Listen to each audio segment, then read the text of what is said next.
वो कौन सा बुनियादी कानून फितरत है जो सितारों से जिंदगी पैदा करता है और जब जिंदगी पैदा हो जाए तो जिंदगी इवॉल्व होकर शऊर तक, ब्रेन तक कैसे पहुंचती है? एरिक चेफॉन के मुताबिक जिंदगी वहां उभरती है, वहां जन्म लेती है जहां तवानाई को महज इस्तेमाल नहीं किया जाता बल्कि उससे कंट्रोल और ऑर्गेनाइज करके एक बामकसद साख्त में ढाला जाता है।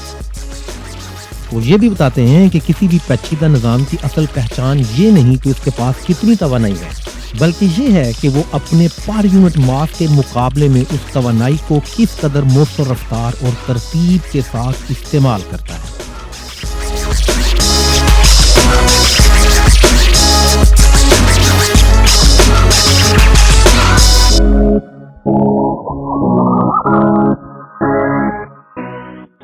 नाजरीन, कैसे हैं आप? इल्मिस्तान विद मुनीर की पिछली एपिसोड में हमने आपको लॉन्जेविटी लेडर स्केल के जरिए ये बताने की कोशिश की थी कि कोई तहजीब अपनी बका, अपनी स्टेबिलिटी और अपनी जिंदगी के दौरानिए को किस हद तक एक ऑर्गेनाइज्ड अंदाज में बरकरार रख सकती है। लॉन्जेविटी लेडर बिलाशुबा एक अहम पैमाना है, मगर उसकी वजाहतों में कुछ बुनियादी मसाइल हैं जिन्हें नजरअंदाज नहीं किया जा सकता। पहला मसला ये है कि लॉन्जेविटी लेडर स्केल हमें ये तो बताता है कि कोई तहजीब कितनी देर तक कायम रहने की काबिलियत रखती है, मगर बराह रास्त ये नहीं बताता कि इस मुद्दत के दौरान वो तहजीब किस लेवल की पेचीदगी, तरतीब और एवोल्यूशनरी रिलायबिलिटी हासिल कर रही है। दूसरा मसला ये है कि लॉन्जेविटी स्केल बका के दौरानिए को मिकदार में नापता है, मगर ये तशखीस नहीं करता कि उस दौरानिए में एनर्जी और रिसोर्सेज कितनी एफिशिएंसी के साथ इस्तेमाल होते रहे। दो तहजीबें एक ही दौरानिए में यानी हम असर होते हुए परसिस्ट कर सकती हैं, मौजूद हो सकती हैं, मगर एक एनर्जी को इंफॉर्मेशन और स्ट्रक्चर में तब्दील कर रही होगी जबकि दूसरी वही एनर्जी एंट्रोपी की शक्ल में वेस्ट कर सकती है। यानी एग्जिस्टेंस का टाइम फ्रेम तो नापा जा सकता है, लेकिन तरक्की का मेयारी बेंचमार्क अभी भी गैर वाज़ेह है। लॉन्जेविटी लेडर स्केल सिर्फ ये बताता है कि कोई तहजीब कितनी देर तक कायम रही, मगर ये वजाहत नहीं करता कि वो तहजीब किन ड्राइवर्स, प्रेशर्स या डिसीजंस की वजह से इवॉल्व करती रही है।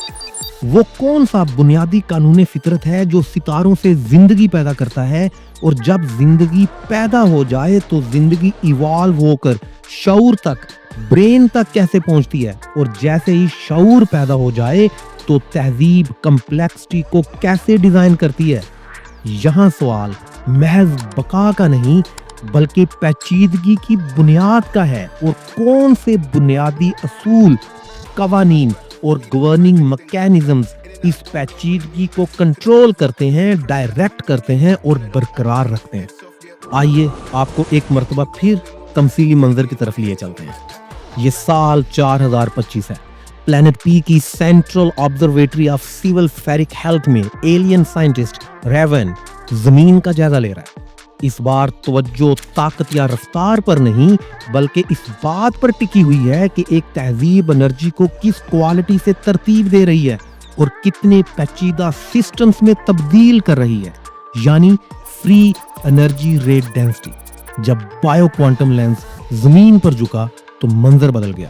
इंसानियत महज ज्यादा एनर्जी इस्तेमाल नहीं कर रही थी, वो एनर्जी को इंफॉर्मेशन और स्ट्रक्चर में तब्दील करना सीख चुकी थी। रेवन आहिस्ता से बोला, ये लोग सिर्फ एनर्जी इस्तेमाल नहीं करते, ये एनर्जी को तरतीब देना और ऑर्गेनाइज करना सीख चुके हैं। ये हाई फाइएम की तरफ बढ़ रहे हैं। वो फौरन कौंसल हॉल की तरफ बढ़ा और ऐलान किया, जमीन अब सिर्फ अपनी ताकत नहीं बढ़ा रही, वो अपनी एनर्जी को पेचीदगी में तब्दील कर रही है। हमें फ्री एनर्जी रेट डेंसिटी इस्तेमाल करना होगा उनकी तरक्की का अंदाजा लगाने के लिए। यहाँ ये बात समझना बहुत जरूरी है कि एरिक चेफॉन के मुताबिक किसी भी निजाम की असल पेचीदगी इस बात से जाहिर नहीं होती कि उसके पास कितनी ज्यादा तवानाई मौजूद है, बल्कि इस बात पर मुनहसर होती है कोई निजाम पर यूनिट टाइम और पर यूनिट मास कितनी तवानाई को बामानी तरीके से इस्तेमाल कर रहा है। अगर हम इस तस्वर को अपनी जिंदगी से जोड़ कर देखें तो बात और भी वाज़ेह हो जाती है। मिसाल के तौर पर इंसानी दिमाग को लीजिए।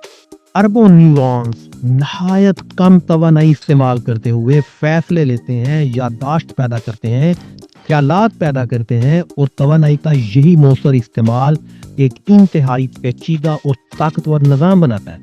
इसी तरह इंसानी जिस्म में दिल, फेफड़े, खून की गर्दिश और असाबी निज़ाम बगैर किसी मरकजी कंट्रोल के हम आहंगी से काम करते हैं, जो उसे आला दर्जे का पेचीदा निज़ाम बनाता है। यही उसूल हम शहरों में भी देखते हैं, जहां ट्रैफिक, बिजली, पानी, मवासलात और लाखों इंसान एक दूसरे से जुड़े होते हैं।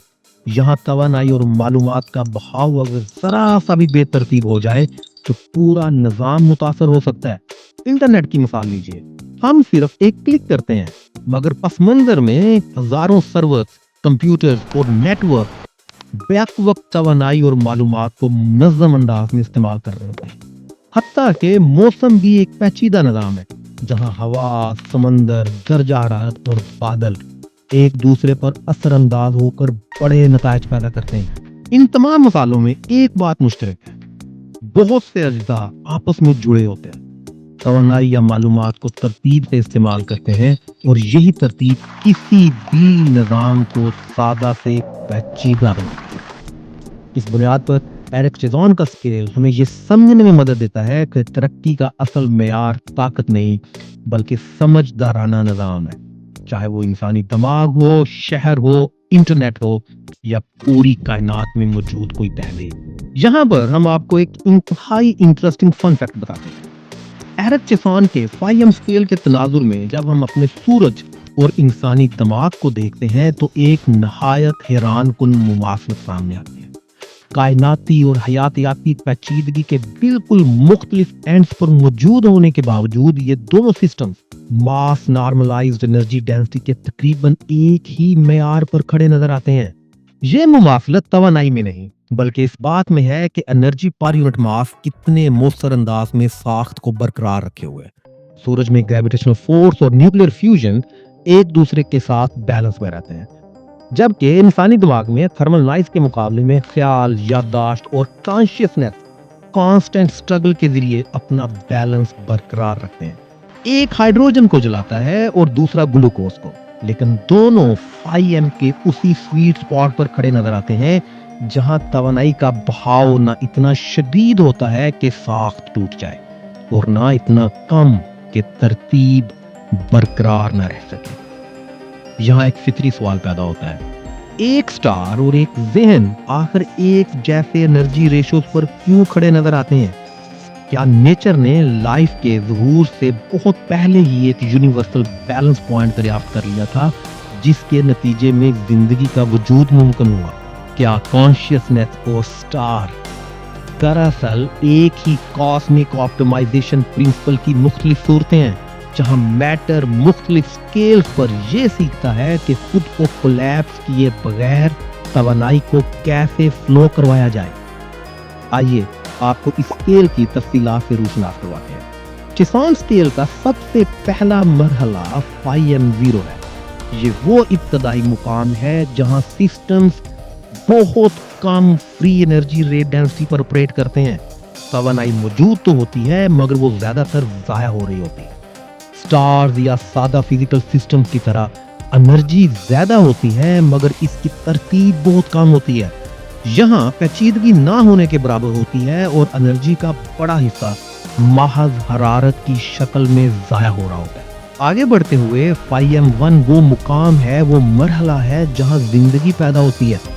तवानाई कम मिकदार में इस्तेमाल होती है और उसे पहली बार स्ट्रक्चर्ड बायोलॉजिकल प्रोसेसेस में तकसीम किया जाता है, बांटा जाता है। सेल्स एनर्जी को मेटाबॉलिज्म, ग्रोथ और रिप्रोडक्शन में इस्तेमाल करते हैं और 5M इसलिए बढ़ता है कि एनर्जी महज इस्तेमाल नहीं हो रही होती बल्कि वो निज़ाम के अंदर तरतीब और स्ट्रक्चर पैदा कर रही होती है। इसी स्केल पर आगे बढ़ते हुए 5M2 वो मुकाम है जहां नर्वस सिस्टम्स और ब्रेन सामने आते हैं। एनर्जी महदूद होती है मगर उसका इस्तेमाल इंतहाई इंटेंस इंफॉर्मेशन प्रोसेसिंग में होता है। चंद वाट्स में याददाश्त, पेशगोई और फैसला साजी मुमकिन हो जाती है। यहाँ 5M तेजी से बढ़ता है क्योंकि एनर्जी अब ज़हनी पेचीदगी में तब्दील हो रही होती है। चेज़न स्केल पर आगे बढ़ते हुए 5M3 वो मुकाम है, वो मरहला है जहाँ तहजीबें वजूद में आती हैं। انرجی صرف جسم یا دماغ تک محدود نہیں رہتی بلکہ ٹیکنالوجی، نیٹ ورکس، انسٹیٹیوشنز اور کلچر میں فلو کرنا شروع ہو جاتی ہے۔ شہر، ڈیجیٹل سسٹم اور انفراسٹرکچر اور سائنسی ادارے ہائی فائی ایم پوائنٹس بن جاتے ہیں۔ پیچیدگی اب انفرادی نہیں رہتی بلکہ کولیکٹیو ہو جاتی ہے۔ اور اگر بات کو مزید آگے بڑھائیں تو 5M4 اس مقام کی نمائندگی کرتا ہے جہاں کوئی تہذیب انرجی کو صرف استعمال نہیں کرتی بلکہ اسے ریگولیٹ کرنا سیکھ لیتی ہے۔ اس مرحلے پر ضیاع کم سے کم ہو جاتا ہے، ایفیشنسی بڑھ جاتی ہے اور انرجی فلو مستقل اور متوازن ہو جاتا ہے۔ نتیجتاً سسٹمز اوور ہیٹنگ کی بجائے لانگ ٹرم میں سسٹینیبل بن جاتے ہیں۔ یوں 5M ایلیویٹ ضرور ہوتا ہے مگر بے قابو نہیں ہوتا۔ آگے بڑھتے ہوئے 5M5 وہ معراج ہے جہاں تہذیب ہائی 5M کو انٹروپی کولیپس کے بغیر برقرار رکھنے کی قابلیت حاصل کر لیتی ہے۔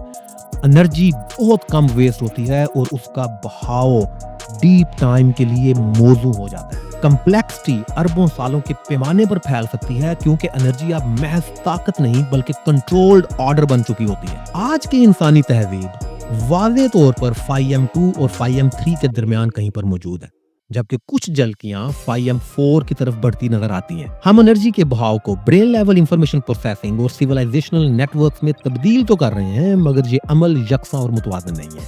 ہم نے 5M پوائنٹس ضرور بنا لیے ہیں جیسے شہر، ڈیجیٹل سسٹمز اور سائنسی انفراسٹرکچر، مگر مجموعی ایفیشنسی اور ویسٹ مینجمنٹ ابھی بھی غیر متوازن ہے۔ کلائمیٹ سٹریس، بائیو ڈائیورسٹی لاس اور جیو پولیٹیکل شاکس اس بات کا ثبوت ہیں کہ انرجی کا بڑھتا ہوا استعمال ابھی تک مکمل طور پر کنٹرول میں نہیں آیا۔ مجموعی طور پر انسان ایک ابتدائی 5M تہذیب ہے جو انرجی کو پیچیدگی میں بدلنا تو سیکھ چکی ہے مگر وہ سطح، وہ مقام جہاں 5M بلند ہونے کے باوجود سسٹمز خود کو سٹیبل رکھ سکیں، بیلنس کر سکیں، ابھی ہماری پہنچ سے بہت دور ہے۔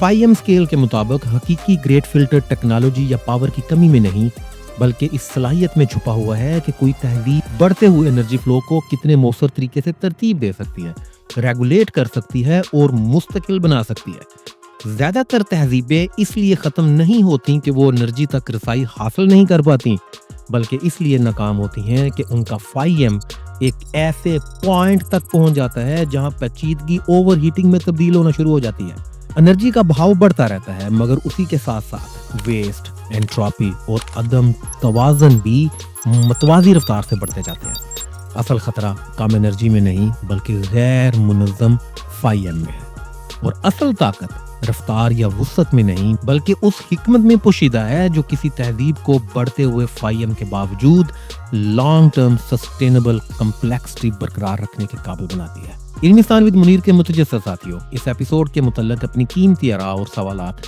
کومنٹس میں ضرور شیئر کیجیے گا کیونکہ آپ کی سوچ ہی اس مکالمے کو سمت دیتی ہے۔ اگلی ایپیسوڈ میں ہم کائنات کی مختلف تہذیبوں کو ان کے منفرد ٹیکنو سگنیچرز کے ذریعے سمجھنے اور پہچاننے کی کوشش کریں گے۔ انتظار کیجیے، اگلی ایپیسوڈ ہماری سوچ کا، سمجھ کا زاویہ تبدیل کر سکتی ہے۔